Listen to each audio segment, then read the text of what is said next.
ชีวิตของเราผ่านสิ่งต่างๆที่เราเคยคิดว่ายากมามากกว่า10 ครั้งหลักการขั้นตอนในการผ่านอุปสรรคมี3ขั้นตอนคือ 1. อดทนรอได้ความอดทนเป็นของหวาน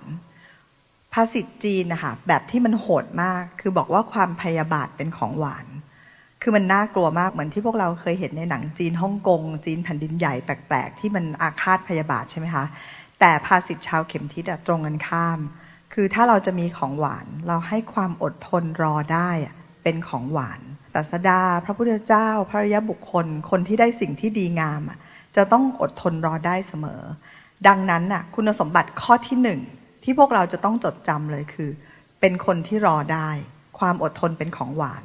ข้อที่2คือไม่ว่าจะเจอเรื่องอะไรเราสามารถ take it easy คือใจเย็นกับมันได้ชิลกับมันได้สบายใจทำทุกสิ่งทุกอย่างเหมือนปกติได้ข้อที่3คือ be nice purify your heart เวลาที่คนเจออุปสรรคต่างๆให้เราลองนึกดูว่าทุกครั้งเลยที่เจอเรื่องราวมันจะมี2 ทางเลือกทางเลือกหนึ่งคือชั่วใส่เลยจำได้ใช่ไหมคะในอุปสรรคของเราคือเราสามารถที่จะเลือกที่จะชั่วใส่เขาก็ได้หรือเลือกอีกฝั่งหนึ่งคือเลือกที่จะ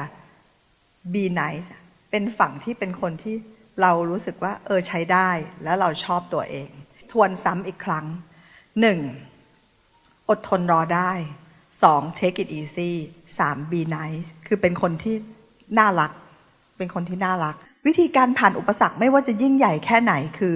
อดทนรอเหรอถ้าหากวันนี้พวกเราเดินไปบอกคนภายนอกว่าฮะอะไรนะนึกว่าต้องรีบให้มันเสร็จให้อย่างใจ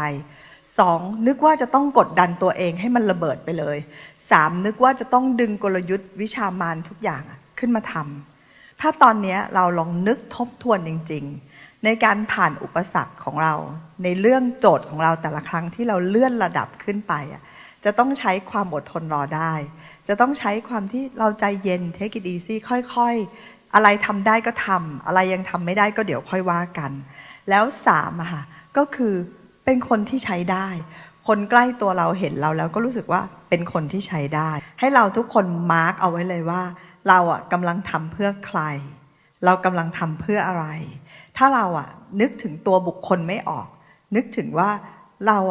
ทำเพื่อให้ตัวเราได้ทำถวายพระเจ้าของเราก็ได้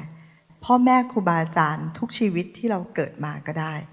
หรือคุณงามความดีทั้งหมดในโลกเนี้ยหรือว่าเพื่อตัวเราเองแหละในทุกชีวิตที่เราจะปรากฏขึ้นเพราะสิ่งที่เราทำมันเพื่อตัวเราเพื่อคนที่เรารักทั้งหมดเลยเป็นความหมายพอมีความหมายแล้วมันก็จะอดทนรอได้นะคะ